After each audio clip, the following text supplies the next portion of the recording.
कैसे हैं दोस्तों, खैरियत से हैं। मैं आपका दोस्त मोहम्मद अहमद और आप देख रहे हैं मेरा channel Ahmad Aseel farm vlogs. उम्मीद है आप सब दोस्त खैरियत से होंगे। तो आज की वीडियो का हमारा टॉपिक ये है, जो असीलों में अच्छे ब्रीडर्स हैं इनकी तलाश कैसे की जाए और ब्रीड कैसे करवाई जाए। 90% अवाम जो है इस टाइम पे मौजूदा दौर में उन्होंने घर में मुर्गे रखे हुए और वो हर साल बच्चे करवाते हैं, और उस 90% में से तकरीबन कह लें कि 65 से 70% अवाम ऐसी है जो अपनी ब्रीड बनाने में नाकाम है। फिर उन्हें हर साल ख़रीदारियाँ करनी पड़ती हैं, हर साल आगे पीछे से मुर्गे मादियाँ ख़रीद कर शौक करना पड़ता है। फिर वो हर साल नया तजर्बा करते हैं और तजर्बा करके फिर वो कामयाब या नाकाम होते हैं। बहुत कम जो सियाने लोग हैं वो नाकाम होते हैं और बहुत कम जो शौक़ में नए लोग हैं वो ब्रीड करवाने में, अच्छी ब्रीड बनाने में कामयाब होते हैं। तो आज की वीडियो से इंशाअल्लाह ताला आपको नरों के हवाले से ब्रीड लेने का एक जो नुस्खा है, एक राज की बात है और चंद एक पॉइंट्स जो एज अ फार्मर या एज अ शौकीन या 15 साल से ब्रीड कराने का जो तजर्बा मेरे पास है या जो मैंने अपने उस्तादों से सीखा है, मैं आप दोस्तों के गोश गुजार करूँगा। जो टूटा फूटा नॉलेज है इंशाल्लाह उम्मीद है कि उससे आपको फ़ायदा होगा। मुकम्मल तो मैं इसको कवर नहीं कर सकता एक वीडियो में। देखें, दो चीज़ें हैं, एक नर है एक मादी है। मादी को हम बाद में डिस्कस करेंगे। मादी की परख करना मुश्किल भी है और आसान भी है। आसान है ब्लड लाइन के हिसाब से आप चलेंगे तो आसान है, और पॉइंट्स के हिसाब से परख करके तजर्बा करेंगे तो थोड़ी सी मुश्किलात का शिकार होंगे, लेकिन कामयाबी मिल सकती है। नर का मसला ये है, बाज़ नर ऊपर से जो नज़र आ रहे होते हैं अंदर से वो होते नहीं हैं। मिसाल के तौर पे खून हल्का होता है, नज़र आने में परिंदे ठीक होते हैं, लेकिन जब उनके बच्चे कराए जाते हैं तो वो बच्चे उस तरह के नहीं निकलते। लोग बड़ी बड़ी महंगी मुर्गियाँ ख़रीद लेते हैं और चुन चुन के ख़ानदानी मादियों के साथ भी बच्चे करवाते हैं। लेकिन बाज़ दोस्तों का तो ये भी गिला मेरे पास आया कि यार मुर्ग 10 दफ़ा का लड़ा हुआ है, 8 दफ़ा का लड़ा हुआ है, आगे से बच्चे किसी काम के नहीं बनाए, ना पूरे सील निकले हैं, ना तपने घसने में अच्छे थे, ना कील मारे उन्होंने। तो यहाँ पर अब आप दो बातें हैं। एक चीज़ ये है, या ब्रीड कराई जाएगी अच्छे सील बनाने के लिए, नस्ल बनाने के लिए, या ब्रीड कराई जाएगी अच्छे फाइटर बनाने के लिए, किल मारने वाले या जुए पर लड़ने वाले मुर्गों के नज़रिए से। ये दो नज़रिए अलग हैं। अब कभी भी ब्रीड बनाने वाले बंदे का मुकाबला आप लड़ाई कराने वाले बंदे के साथ या उसके शौक़ के साथ नहीं कर सकते। उसकी वजह यह है कि दोनों लाइन्स अलग हैं। एक मुर्गबानी में आ जाती है, दूसरी मुर्गबाजी में आ जाती है। अब मेरे जैसा बंदा जो मुर्ग नहीं लड़ाता या लड़ाने के हक़ में नहीं है या जुआ खेलने के हक़ में नहीं है, तो वो हमेशा जब भी बच्चे करवाएगा तो वो ये देखेगा कि मेरे पास जोड़ा इस किस्म का लगे कि उसमें से आगे जो बच्चे निकलें वो सारे के सारे खूबसूरत हों, असील हों, अच्छी शेपों में हों, अच्छी तराशों में हों। ज़मीन पर छोड़ें तो दिल निकालें, हाथ में पकड़ें तो उनकी जो जिसामत है, जो वजूद है, वो अपनी तरफ अट्रैक्ट करे। इतना नफीस परिंदा हो कि गाटे के नीचे हाथ फेरें परिंदे को तो यार दिल करे कि ये तो परिंदा खुशबू है परिंदे में, और रौनक की रौनक है और असालत की असालत है। तो ये एक शौकीन का नज़रिया असील को रखने का ये होता है कि चलता फिरता उसे अपना परिंदा उस ज़मीन के साथ अच्छा लगता है कि जिधर वो फिर रहा होता है, वो ज़मीन भी उसको अच्छी लगती है। तो मेरा कुछ असीलों के बारे में और इनकी ब्रीड कराने के बारे में इस किस्म का नज़रिया है, जायज़, हलाल और शरई। तो दोस्तों यहाँ पर मैं आपको एक पॉइंट क्लियर कर दूँ कि जो लड़ाने वाले लोग ब्रीड करवाते हैं उनका हमेशा एक ही मकसद होता है कि मुर्ग कील मारे। जो बच्चे हम करा रहे हैं उनमें से जो कुछ जवान हो वो कील मारने वाले हों, और दूसरी चीज़ ये कि वो चेक पे आने वाले हों, और तीसरी चीज़ ये कि वो किसी घर के मोहताज ना हो।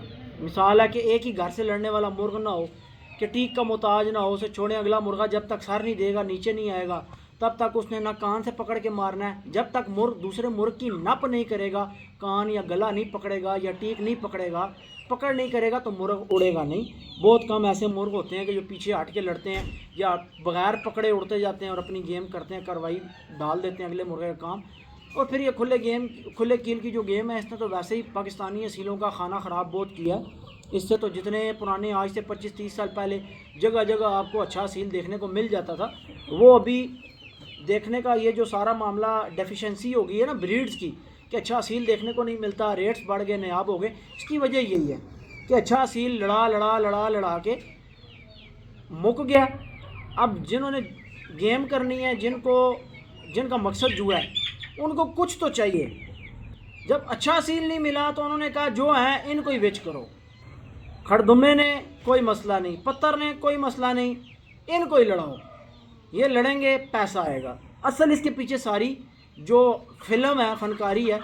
तो मैं ये समझता हूँ कि इस चीज़ का, मुर्गों के कील चढ़ा के लड़ने का असील रखने के साथ कोई ताल्लुक़ नहीं है। ये बात नोट कर लें कि जो लोग कील चढ़ा के पैसों के लिए मुर्ग लड़ाते हैं, उनका मकसद कभी भी शौक नहीं है, उनका मकसद पैसा है। ये एक डिफरेंट फील्ड आ जाती है, तो हम इस चीज़ को डिस्कस ही नहीं करेंगे।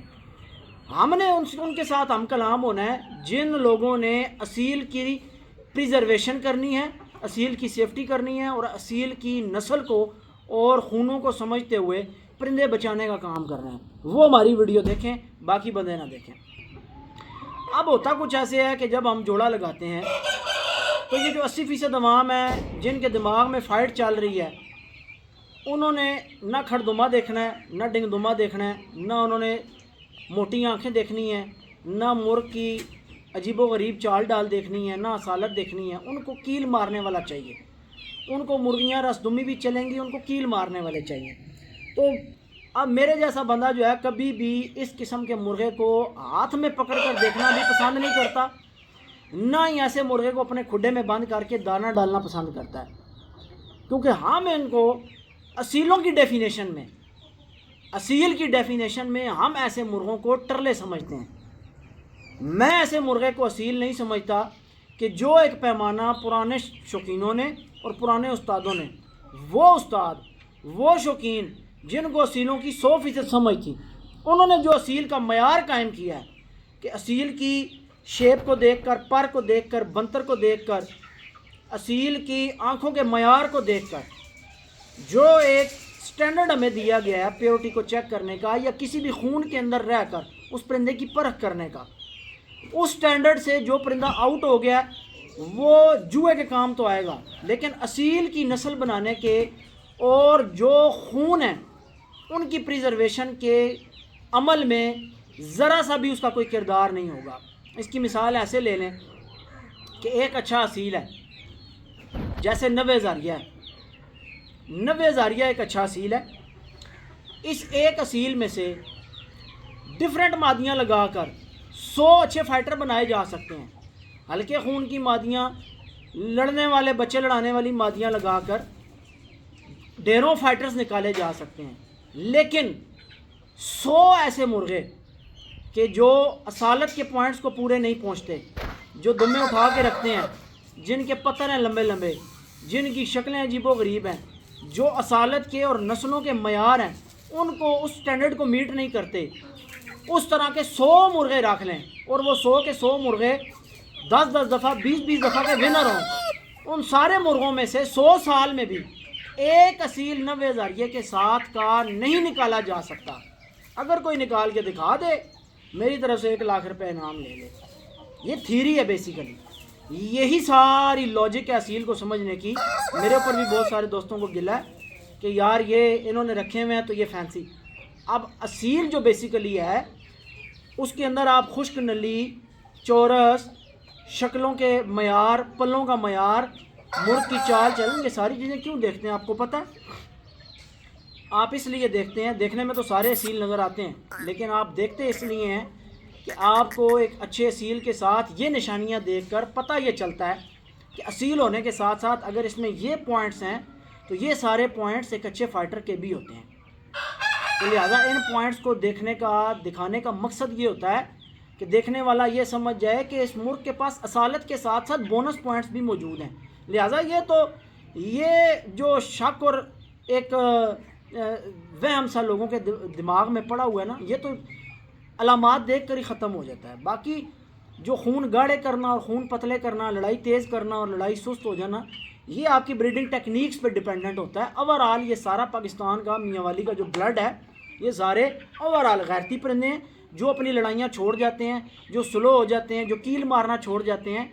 इनमें मसला ये होता है कि गलत ब्रीडिंग टेक्निक्स की वजह से या इन ब्रीड कराने की वजह से या फिर इन ब्रीड हुए हुए परिंदों को अपने परिंदों में डालने की वजह से परिंदों के लात मारने की एवरेज ज़्यादा हो जाती है और परिंदों के कील मारने की एवरेज कम हो जाती है। बाज़ परिंदे उड़ना छोड़ जाते हैं और बाज़ परिंदों में कुछ पैदाइशी मसले आना, पंजे टेढ़े हो जाना, पलों का टेढ़ा हो जाना, नोक ऊपर वाली टेढ़ी, नीचे वाली सीधी हो जाना, तो ये चीज़ें कोई हार्मोनल डिसऑर्डर्स किस्म की चीज़ें आने लग जाती हैं। बहरहाल अब ये सारी तमहीद इसलिए बांधी है कि आपको नज़रिया समझ आ जाए कि ब्रीड जब भी करानी है, बच्चे उस मुर्ग के करवाएंगे कि जो मुर्गा 100% असील होगा। ब्रीडर के पॉइंट्स में स्टार्ट करने लगा हूँ कि ब्रीडर कैसा होता है। तो ब्रीडर की पहली निशानी ये है, जो अच्छा ब्रीडर है जिसकी आप नस्ल बना सकते हैं, जिसमें से आपको अच्छे खूबसूरत असील भी मिलेंगे और वो बाकी सारे फंक्शन भी रखता होगा, वो मुर्ग वो होगा कि जो पहले नंबर पे असील पूरा होगा। अब असील कैसा होता है? असील हल्के वजूद का नहीं होता, पिलपिले जिस्म का नहीं होता। उसको पकड़ेंगे तो अपनी एक सख्ती बताएगा, चाहे वो दोहरी हड्डी का हो, चाहे उसके जिस्म पे गोश्त ज़्यादा हो या कम हो। ये अलग बहस है कि ये गोश्ती ज़्यादा है और ये बगैर गोश्त के है। ये अलग बहस है कि मुर्ग का चेहरा सूखा है या मुर्ग का चेहरा गोश्ती है, यानी ये बहस अलग है। लेकिन अब गोश्ती चेहरों वाले मुर्गे भी एक से एक बढ़कर असील और लंबे बगैर गोश्त वाले चेहरों के भी मुर्गे जो हैं एक से एक असील। इस बात में किसी किस्म का कोई इबाम या कोई किसी किस्म का शक मौजूद नहीं है। दोनों चेहरों में अपनी अपनी ब्रीड्स में और ब्लड लाइन्स में मुर्गे अच्छे पाए जाते हैं। एक तो वजूद ढीला नहीं होगा मुर्ग का, पिलपिला नहीं होगा। दूसरा जो प्रॉपर 100% असील मुर्ग होगा ना जी, 100% जो असील मुर्ग होगा वो अपनी चाल डाल में पूरा होगा। जिसके आप बच्चे करा सकते हैं उसकी चाल डाल कैसे पूरी होगी।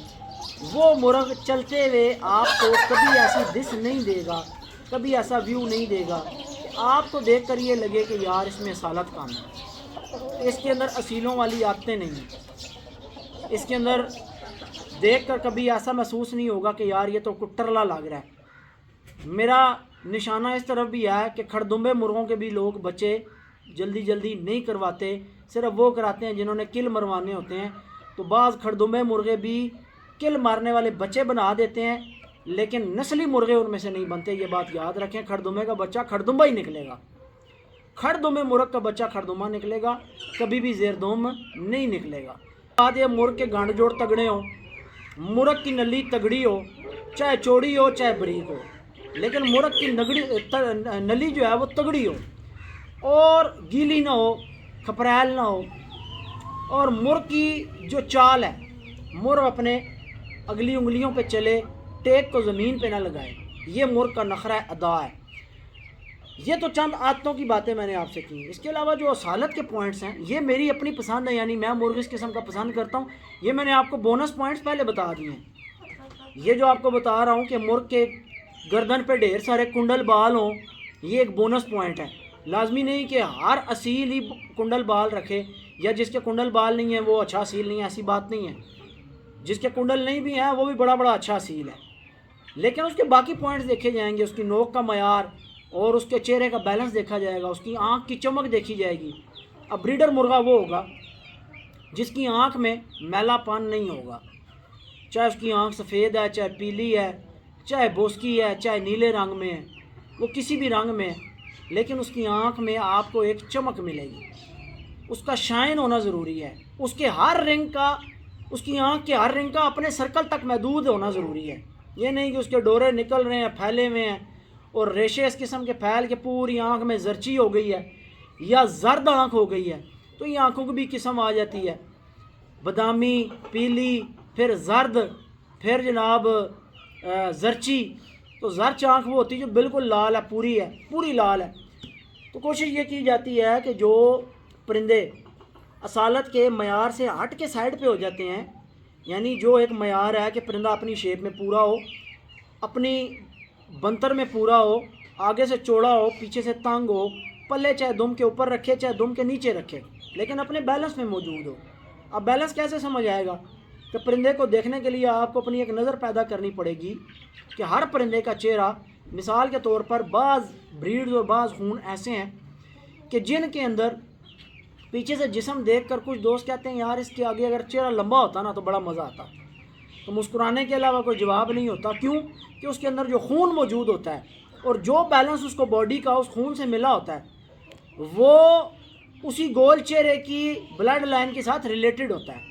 अब इस सारे बंतर के साथ मिसाल के तौर पर पीछे से मुर्गा अमरोहा हो और आगे से आप कहें कि चेहरा पंजाबी मुर्गे का लग जाए, ऐसा मुमकिन है? या आप ऐसा कहें कि जनाब पीछे से मुर्गा सारा पंजाबी हो, एडा वड्डा 3.5 किलो वाला होवे ते अगों मूँह ओहदा एडा सारा अमरोहे वाला लग जाए या मियाँ वालियाँ वाला लग जाए, ये मुमकिन नहीं है ना। तो यार खून में से चलने वाले पॉइंट्स के साथ उसकी मुताबिकत देखनी होती है।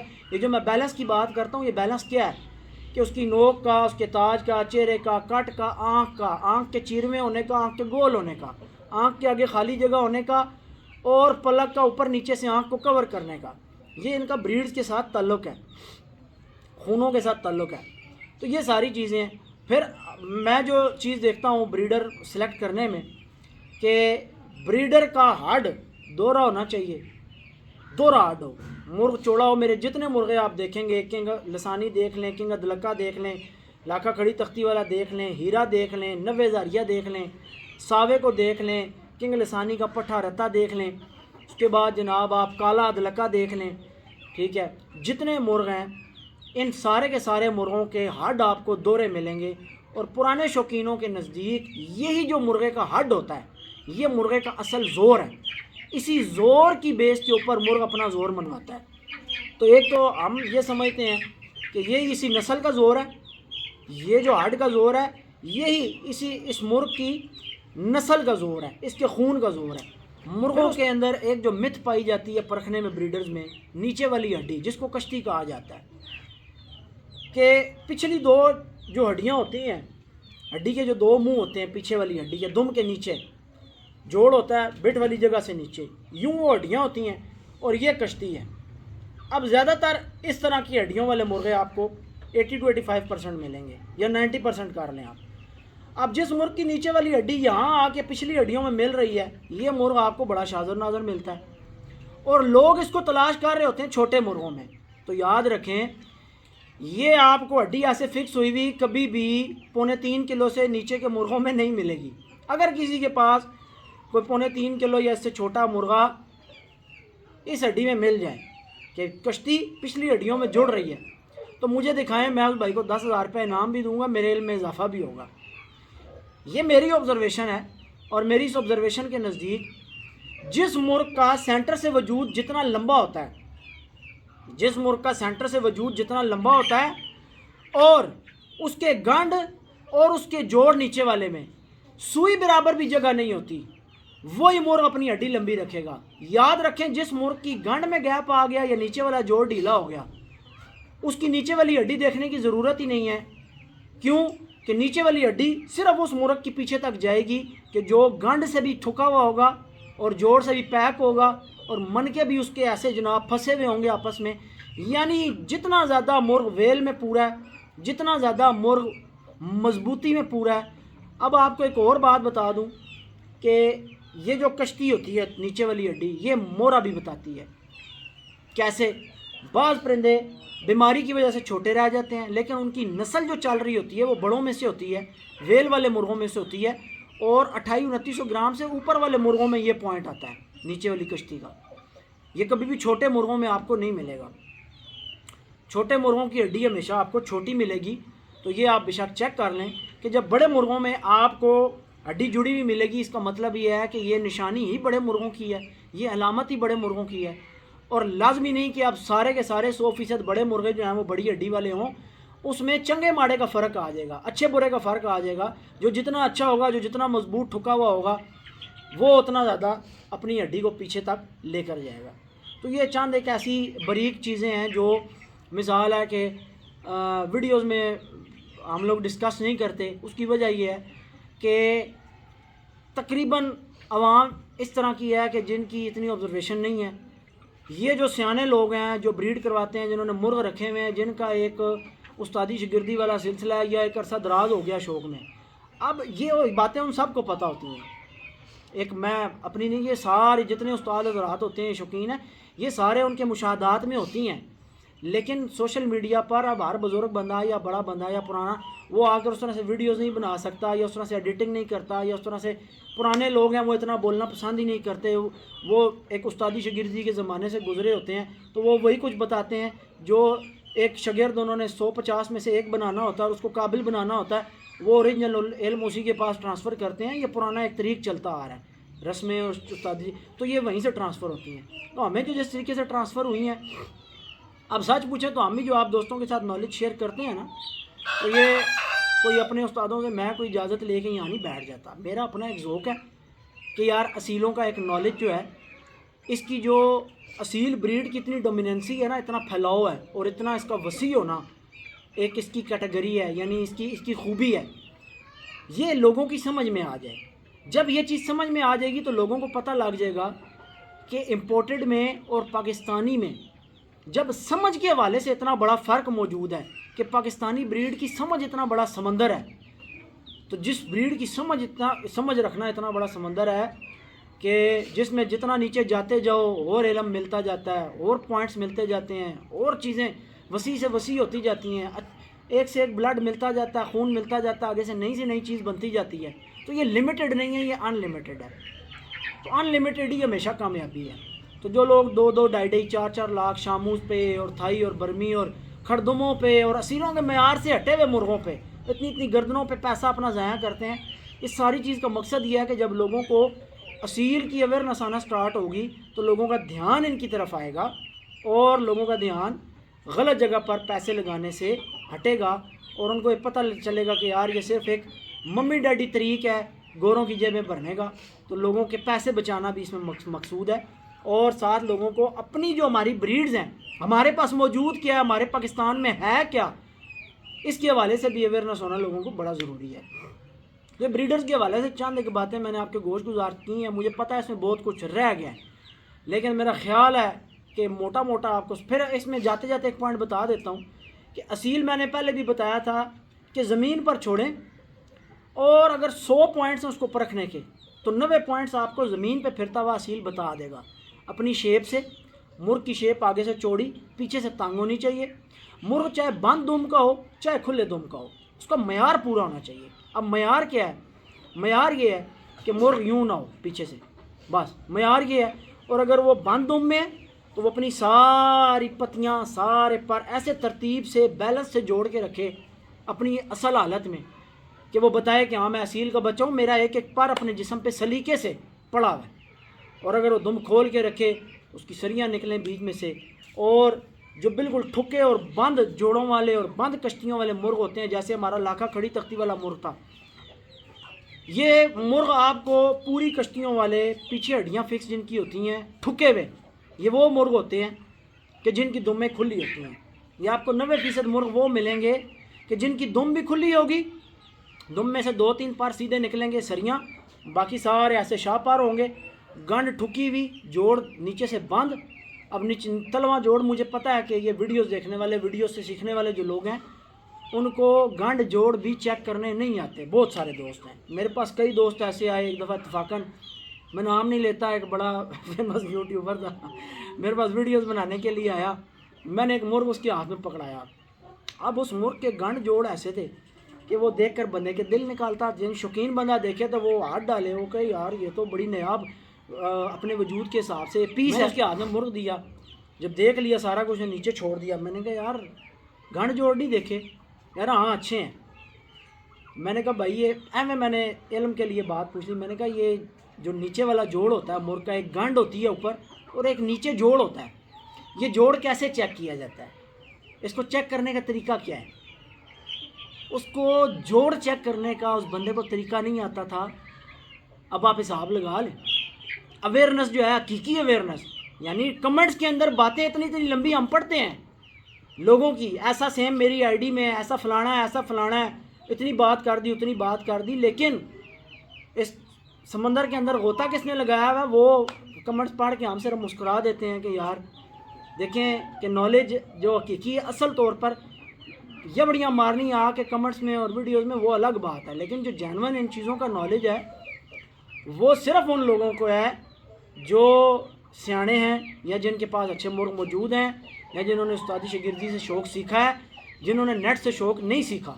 नेट से शौक़ सीखना और है, टिकटॉक पर और यूट्यूब पर कमेंट्स करना और है, वीडियो से देखकर सीखना और है, और जेन्युइनली किसी प्रॉपर वे से मुर्ग को हाथ में पकड़कर किसी सियाने बंदे से शौक़ सीखना और खून को परखना और इन चीज़ों को समझना, ये अलग बात है।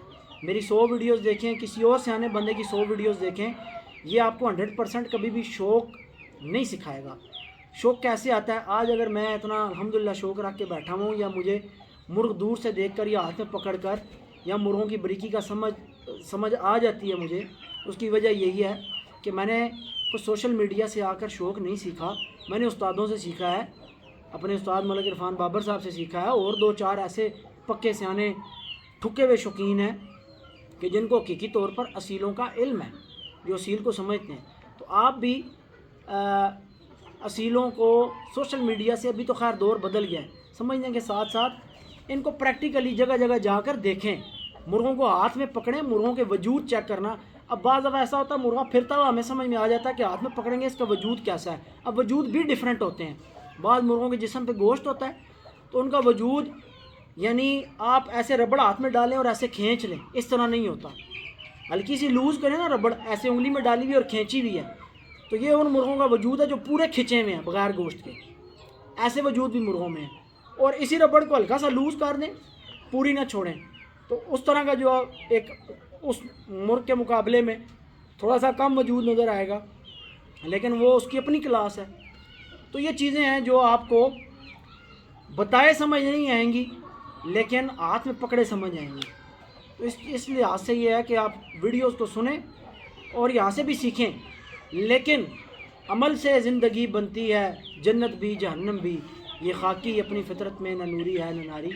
तो अमल जो है प्रैक्टिकली, मिसाल के तौर पर आप इंग्लिश लैंग्वेज की ग्रामर सीखते हैं, आप तब तक इंग्लिश बोलने के काबिल नहीं हैं जब तक आप उस सीखे हुए को प्रैक्टिकली करना स्टार्ट नहीं करते। उर्दू के जुमलों को अंग्रेज़ी में बदलना और वहाँ पर फिर देखना कौन सा कायदा लग रहा है, पास्ट है, प्रेजेंट है, फ्यूचर है, जनाब ये एक्टिव वॉइस है, पैसिव वॉइस है, ठीक है, ये जनाब पॉजिटिव जुमला है, नेगेटिव जुमला है, इंटरोगेटिव है, क्या, यानी ये चीज़ें तब आपको समझ आएंगी जब आप प्रैक्टिकली उसमें गोता लगाएंगे और इनको देखेंगे। उम्मीद है कि आज की वीडियो से आपको एक तो ब्रीडर्स के हवाले से और मुर्गबानी और मुर्गबाजी के हवाले से भी कॉन्सेप्ट मिला होगा, और साथ आपको ट्रक की बत्ती भी नहीं मिली कि मेरे पीछे ही लगे रहो। साथ आपको ये पॉइंट भी मिला है कि आप अच्छे लोगों के मुर्ग जाकर हाथ में पकड़ कर चेक करें, ताकि आपको वजूद का पता लगे, मुर्गों के गंड जोड़ों का पता लगे, और मुर्गों की हड्डियाँ चेक करने का, मुर्गों के पल्ले खोल के देखने का, मुर्गों की नलियाँ चेक करने का पता लगे। इन चीज़ों पे वीडियोस में काफ़ी दफ़ा बना चुका हूँ, लेकिन फिर बात वही है कि मुर्गों को देखना, प्रैक्टिकली हाथ में पकड़ना और सामने देखना और चीज़ है। दुआ में याद रखिएगा। वीडियो काफ़ी लंबी हो गई है, इंशाल्लाह फिर नेक्स्ट वीडियो में हम कोशिश करेंगे कि ब्रीडर मादी कैसी होती है, उसकी परख कैसे करें, इसके ऊपर इंशाल्लाह डिटेल से डिस्कशन करेंगे। तो इंशाल्लाह नेक्स्ट वीडियो में मिलेंगे, तब तक के लिए अपने भाई को दें इजाज़त। अल्लाह हाफ़िज़।